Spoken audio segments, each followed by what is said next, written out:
Welcome back to another edition. And I am really privileged and excited to have Partha Iyengar with us. Partha is from India. Um, I'm not sure, where are you living in India right now? Mumbai. In Mumbai.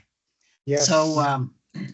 Partha was my host to Mumbai, I don't know what, 5 years ago, 7 years ago? 2015. 2000, oh, wow. Wow. A long time ago. And Yes. we just had a wonderful time. Marcia came and we addressed some of the financial planners there, which are just lovely people and have been trying to get back ever since. But Partha is doing something very interesting in India.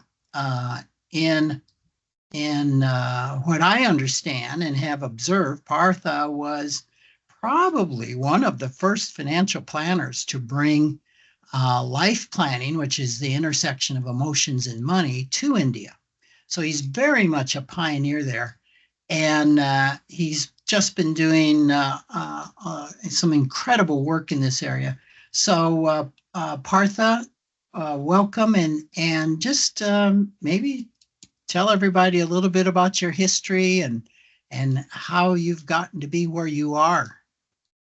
Yeah. Thank you. Thank you, Rick. And it's really an honor and privilege to be here. Uh, I've been around for now 35 years working. Out of the 35 years, there's been one avatar in sales, the second avatar in advertising, and the last 25 years I've been in financial services. And the last 25 years, I have worked across the financial wellness continuum, right from financial education to a little bit of counseling, I would say, not too much, coaching, then planning, then elements of therapy. Thanks to you, I've combined it, and of course, wealth management. So I worked across a spectrum of people, right from retail to mass affluent to HNI to ultra HNI. That's the space I've worked. And in the last 15 years, uh, I have educated and impacted over 14,000 lives in India. These are predominantly millennials. Yeah. And within the millennials, 40% of them are women. So that made me move further towards exclusively to women in 2019 when we got angel investing from Paul Resnick, one of my close friends, and he's from Australia. So we launched the Women Financial Advancement Network in 2019, and we launched several cohorts, three of them to be precise for urban people, and one for rural. And the rural one was more of philanthropy to help women, especially the tribal women from one particular community. They are shepherds. Basically, their occupation is shepherding, and to help them to lead a sustainable and fulfilling life. So, throughout my 25-year career, it's been more towards financial wellness, is what I have focused. And coming to the US every year since 2008 almost has helped me to be at the cutting edge, learning from people like you, Rick and Cheryl, and whole lot of people has helped me to advance financial planning, financial life planning, some elements of financial therapy. And in fact, of late, I've been doing IFS too in my own way, but in a very small way. You've Yeah. been doing, say that again, life. IFS. I've Oh, been following IFS. IFS too. Okay. Yes, Okay. and my coaching, I've been incorporating it whenever inner critic is being brought in by the clients. But I really don't say that to them, but I kind of work around that. So it's the elements of it that I've used. Though I must say my formal qualification is in financial life planning and holistic wellness coaching. Yeah. So these are the two things. So I'm curious, you talked about financial wellness is Yeah. what you're about. Yeah. And I'm actually uh, right now writing a chapter in a book that's on holistic financial uh, literacy. Sorry, I Awesome. had a senior moment.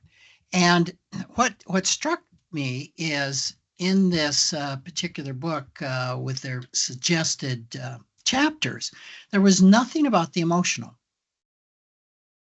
Oh, It's to me, the word holistic sometimes means different things to different people. And comprehensive financial planning, I've heard it described as holistic financial planning. Well, comprehensive financial planning doesn't necessarily have an emotional component to it, a behavioral component to it. At least it never did in the early days. Um, so I I'm taken by a number of movements that have been wanting to educate the masses in how money works, financial literacy, but have struggled to do so and have turned to the behavioral component. And I think two of your colleagues in Africa that I yeah. have talked with, Peter, oh, and Prince from South Africa, have alluded to this, that the emotional component is really, really crucial in financial literacy. Can you speak more about that and what you've observed? Yeah, sure. In fact, it goes way back to when I got my financial life planning certification in 2011. I was Asia's first financial life planner from Money Quotient. And Amy was the one who sat with me and we designed the curriculum for the millennials by incorporating the emotional aspect of it, the life aspect of it in money. And in fact, I had this debate, should we start with money, then go to the life aspect of it? She suggested no, research points out, look at life aspect first, then go to the money aspect. And that's been very powerful, Rick. And because of that, the behavioral part of it, we were able to address. And using some of the money quotient tools has really, really, I would say, has changed the behavior of the people within 4 hours. We have surveys pointing it out to where people were saying, imagine 22-year-old, I couldn't believe it, 22-year-old saying, oh, I want to focus on my health. That's strange in India. Yeah, This is that what I'm is. talking about in 2011, and that too having scored well on the Wheel of Life. On the health factor, this woman I remember, she scored 8 out of 10. And then I asked, you scored 8 out of 10, but you still feel you want to improve upon that? She said, yes. I said, can you tell me more about it? She said, if I have 10 on 10 on my health, two things will happen. This company has given me opportunity. We were doing the employee assistance program, the financial wellness, holistic financial wellness. This company has given me opportunity as soon as I passed out of engineering. I want to give my best to my company. That means I don't want to fall sick even for a day. Hmm. And this woman was a lean, mean machine. Can you believe it? And she Wow. is saying that. And I asked very curiously, how many days in the last 6 months? She said she's been working for 6 months in the company. How many days in the last 6 months you would have taken leave as sick leave? She said 3 days. And that she wants to cut it. So that's the kind of experience people live with. And this is just one aspect I'm talking about. And of course, a lot of people saying cutting off their credit cards and reducing the credit card outstanding and focusing on, savings, focusing on goal oriented savings have been phenomenal. And what we did was, as Amy helped us, I would largely credit her for that, is we became choice architect. And I You remember became that what? they became choice architect, the Okay. choice architect. Richard Taylor says that in the Nudge book. Incidentally, I read that book 4 years later. What we have been doing, I didn't even know I'm a choice architect. And it was designed by me and Ishma. You have met Ishma, my colleague. And we have been doing that for 4 years. And then I read this book in the Nudge, which says you've got to be a choice architect. And that's precisely what we have been doing all Say a these little bit years. about what a choice architect is. Oh, yeah, it's very, very interesting. It's very simple.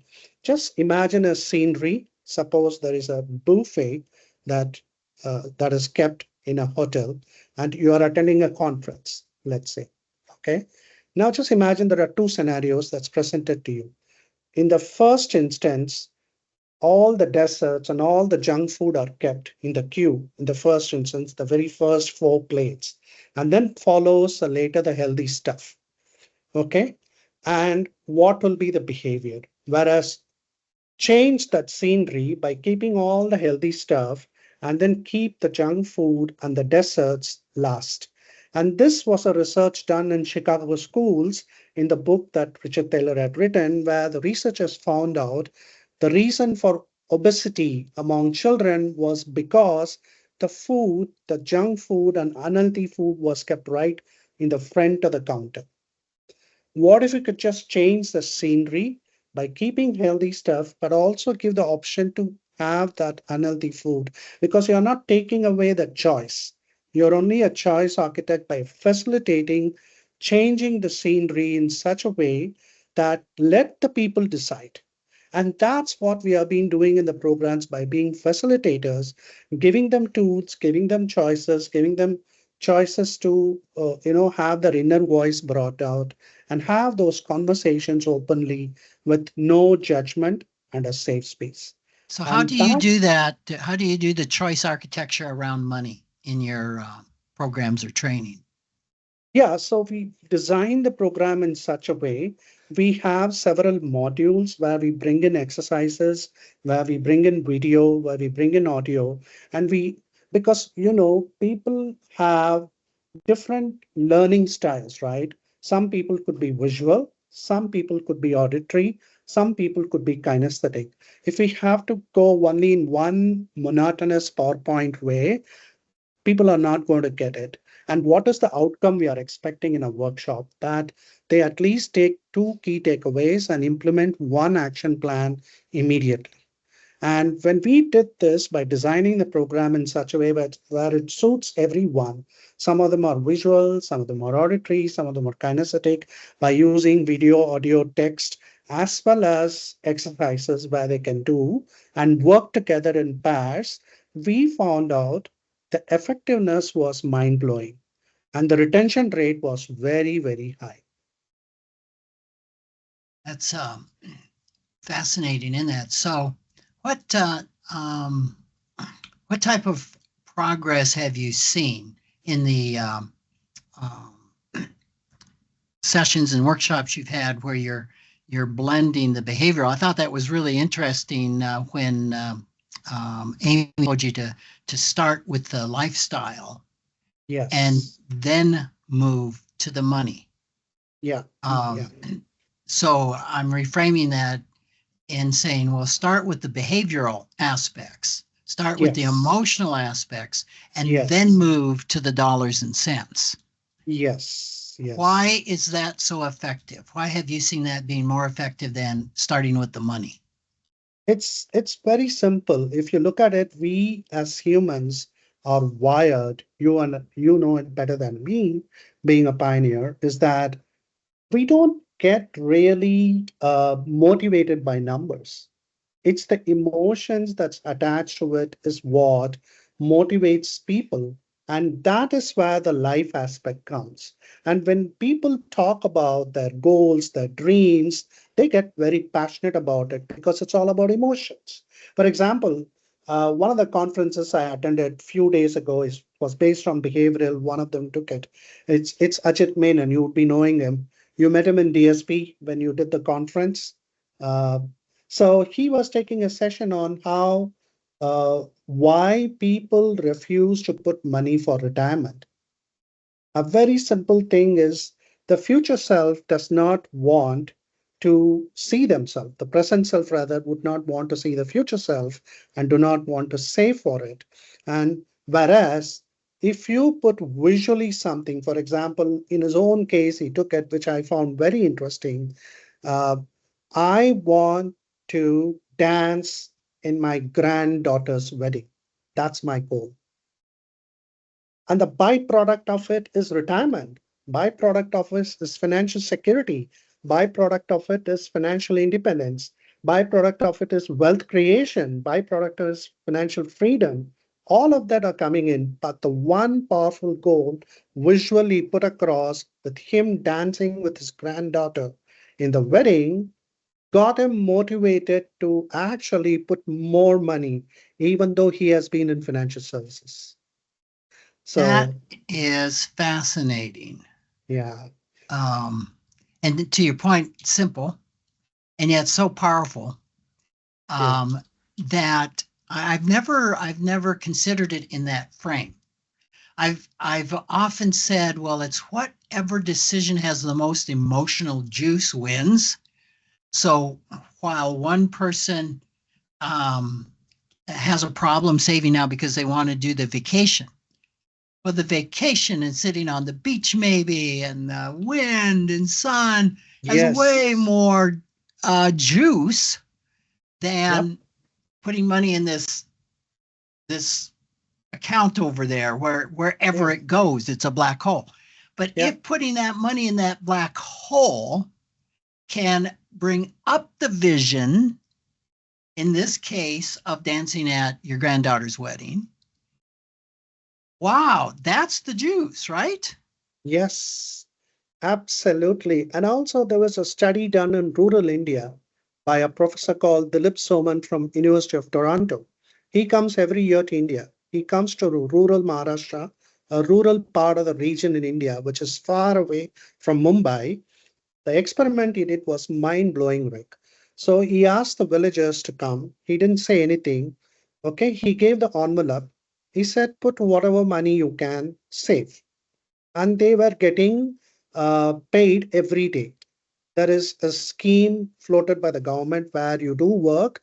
Every day you will get payment, which is to the extent of, let's say, $3 a day. Okay, these were those days that they were doing. Even now, it's there to some extent. And then what he noticed was there's some money saved by women. Then what he did was changed it after a month by asking the women, uh, can you bring a photograph of one of your children or how many of your children do you have? Preferably one child or two children. So they brought happily the photograph of their children. And then what he did was he pasted the photograph on the top of the envelope. He did nothing. He didn't say anything. Just imagine how much money was dramatically saved by these women in multiple times. It was three times. Wow. So they started off just saying, here's an envelope, save money Yeah, from your work. And when yeah, they brought just a photo of a yeah, child pasted on the envelope in which they were saving, the amount of savings tripled. yep. And no communication. And that was Absolutely no without communication. context. Just bring the Yes, photo, put it on yes. the envelope, nothing else said. And every day they increased it. That's the impact that the emotions have, right? You talked about emotions. That's what it is. What Ajit did by putting a picture of him in the wedding of his granddaughter dancing with her, that did the trick as well, right? So I have seen literally when people focus on that powerful why with an emotion, they are so motivated to achieve that goal and they achieve it much faster. And that's brilliant. Such an easy twist in understanding and applying the fact that numbers are not exciting to 70% of the people. Yeah, yeah, And I think 30% of the people are somehow inherently doing what you're talking about when they save, because there's some emotion involved in what that means to them. yeah. Amazing. So, what are you involved in right now? You've had all these very many programs and trainings, and you've evolved obviously from life planning to involving more and more pieces of uh, financial therapy. You've talked about IFS. Where's your passion? What's up for you right now? So it's still the same, the women. Only thing is right now I'm doing personal money coaching for women and I'm finding more and more fascinating work because this work started Rick, with you. I have to give you the absolute credit for it because in 2011, I found my relationship with money when I did that exercise in San Diego FBA conference, the money ache. Oh my Yeah. gosh, I found out I hated money. And I had been in financial services for 11 years until then. I didn't even know that. that yeah, that would be astounding for a financial person Yeah, to yeah. learn of themselves. Yeah, yeah. And I found out I'm not alone. There are a lot of people like that too. But what took me time and having the life coaches, I was able to change the relationship with money from hating money to actually much more than neutral and I would say it's much, much better. Yeah. So it's changed a lot now. And I also see that when I work with women, I enjoy doing that work. And I have been ever since I did that money exercise, I've been focusing on the behavioral aspect of it. Yeah. Of What do you remember? Was there any one thing or process that really shifted it? You know, you talked and you became aware in doing the money egg that you hated money.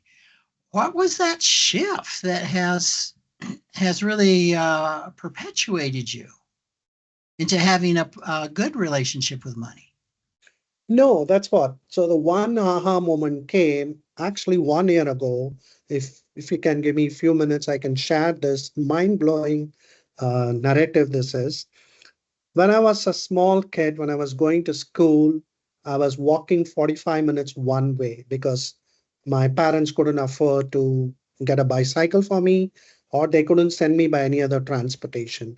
So my mom used to give me a very small pocket money so that while I'm coming back walking, I can eat something so that I'm not hungry. And what I used to do was my father earned very little money because he was a nurse, and my mother was a homemaker, and we were seven kids.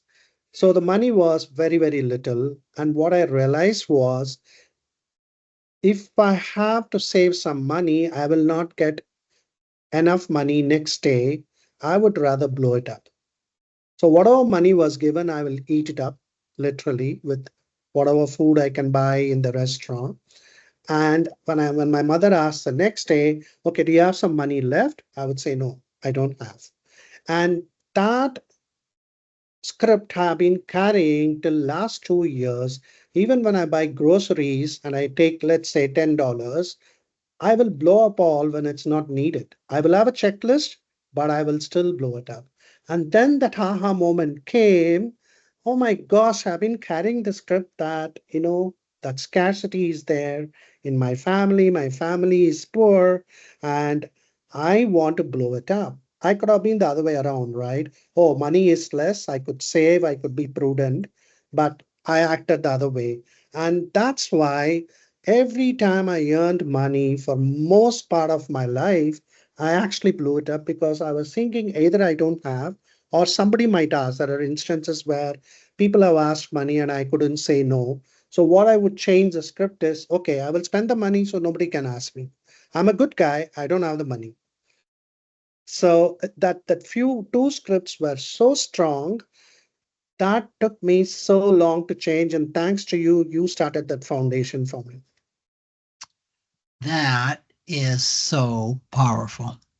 Yeah. And something all these years I've known you that I didn't know. And you may have told it to me. Um, but that is so fascinating. And I'm thinking of other people that I've worked with that when the money hits the checkbook, it's got to go. It's got to Mm, go. yeah. In your terminology, they've got to blow it up. Yeah. And there's a lot of different reasons for that. In one case, the family went bankrupt. The kids robbed from the piggy bank. In another case, it was physical and sexual abuse at the home. She had to get out, and if she had money in Yeah. her hand at the end of the week, it meant that she didn't need to work, Yeah. and she had to go home. And so I'm just seeing this how powerfully this played out for you. Of wow, if I want more, I got to be broke. Right?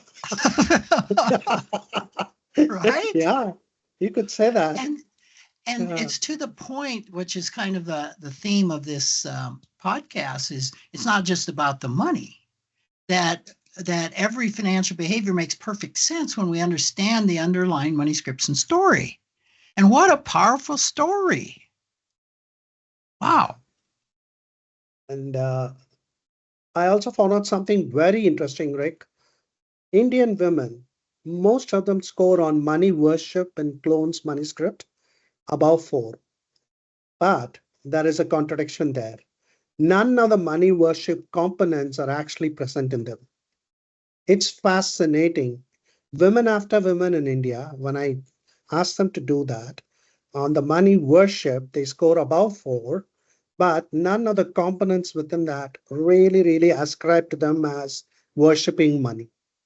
It's just fascinating. And I found out it's just that they want that financial freedom and financial independence and financial security. That underlying feeling is what made them fill up those particular multiple choice questions in a way that reflected as though they are worshiping money.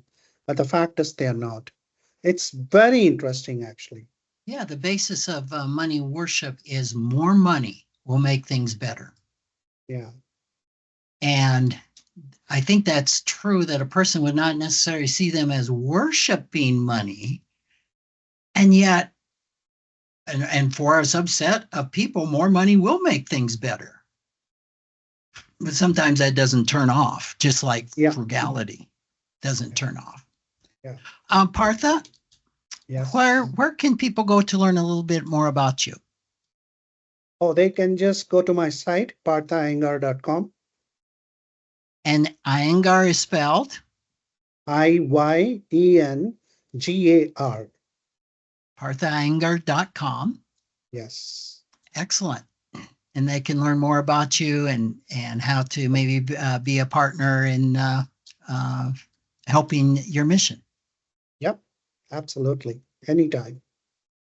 Partha, it has just been a delight to be with you. You're a delightful and just awesome person and human being. You are. I'm thinking of the Energizer Bunny. That's a U.S. thing. Yes.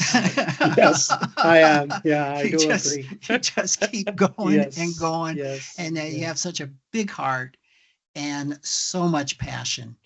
Thank The you. world Thank is you so definitely a much. better place that you're in it. India is definitely a better place that you are there. And we're just wishing you much success in following your heart, following your passion.